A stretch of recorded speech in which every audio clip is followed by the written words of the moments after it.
So hi everyone, welcome to the review board project. I am Chao Yu. This year, me, Dalton, Gavir, Kyle, Sheena, and Tyler will be working on our own project under the review board team. And our mentors are Christian, Mike, and David. So today, me and Dalton will be presenting a brief introduction for myself. I'm a fourth year UBC computer science student, and it's also my first time contributing to the open source project like most of us. And in my spare time, I love hiking and kayaking in beautiful British Columbia. And I'm Dalton, a comp sci student at the University of Alberta. This is also my first time contributing to open source and really interested in working in full stack web development. And in my free time, in the winters when it's cold, I'm usually playing or listening to music. And in the summers, I like to get out and do hiking as well. Yep, so you may wonder what is review board. So review board is a very powerful, effective, and intuitive web-based code review tools that allow company in a team to submit their own review requests and working as a team and a reviewer. So over the 15 years, review board was trusted by thousands and thousands of companies and organizations in the world, such as Tripwire, Coursera, and LinkedIn. Let's jump into some use cases about review board.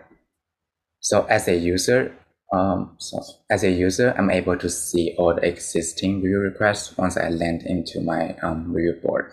And as you can see, we have a brief summary for each review request and the person who owns this review request and when it was posted and when it was last updated.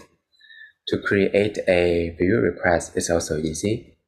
As a developer, I can connect review board with my local Git repository and submit a review request through my terminals. I can also edit the summary field, as you can see, in description and testing done field, so that I can show what I did in this review request for the reviewers.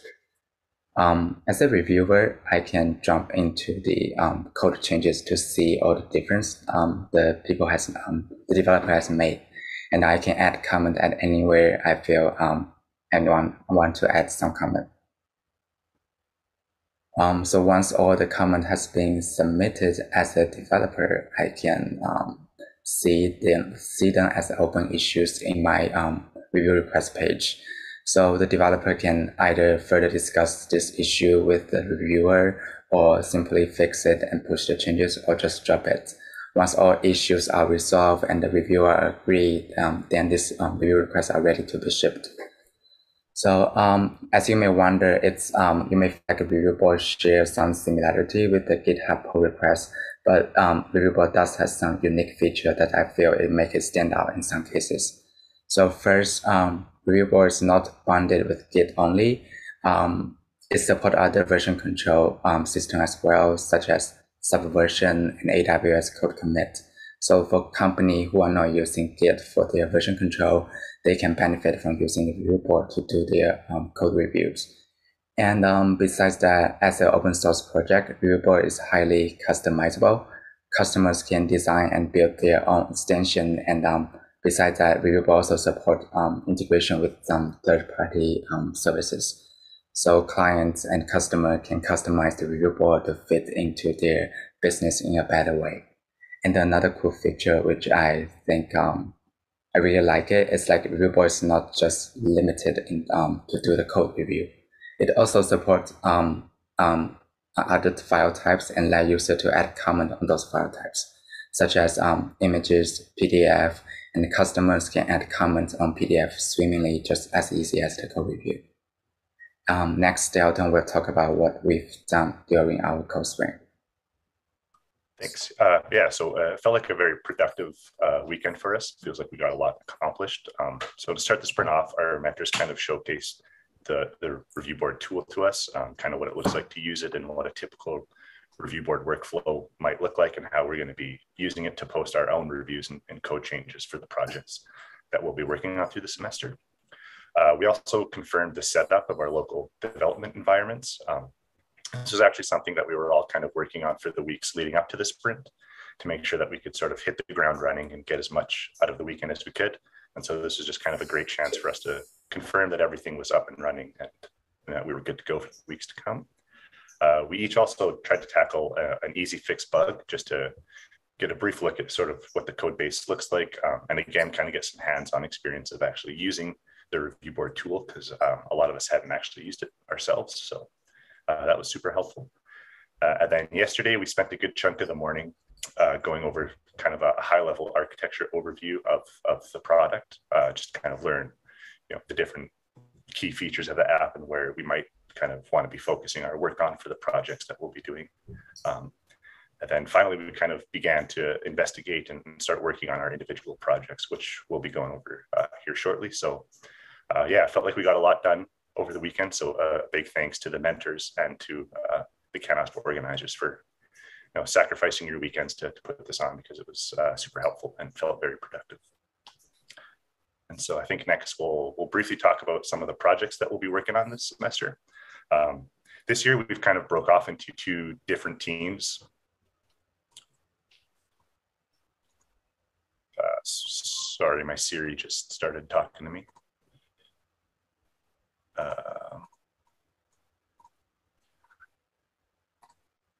Apologies, give me 1 sec here.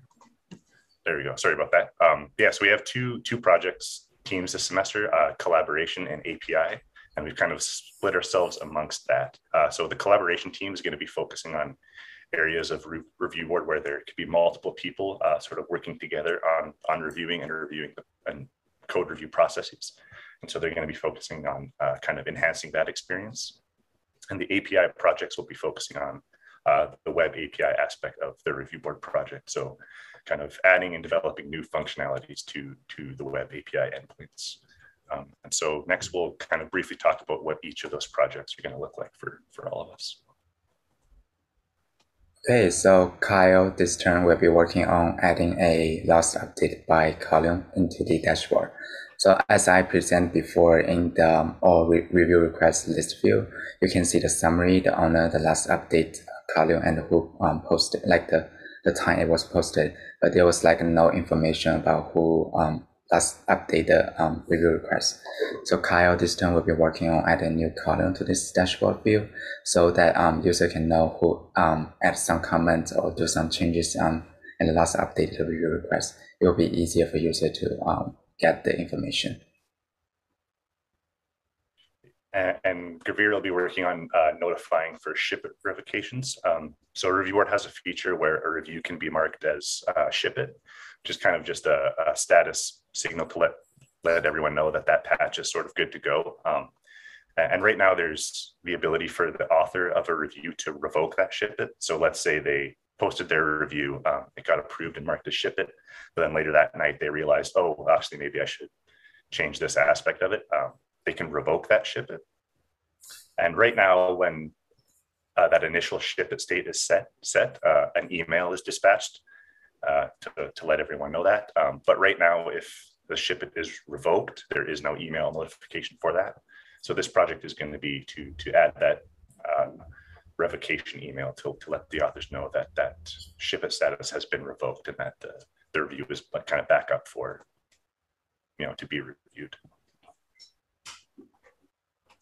Okay, next Sheena will be working on adding a new, to check the originator of a close action. So right now, to close a review request, it can be either done by the original owner of this review request, or it can be done by some third-party services that user integrated with.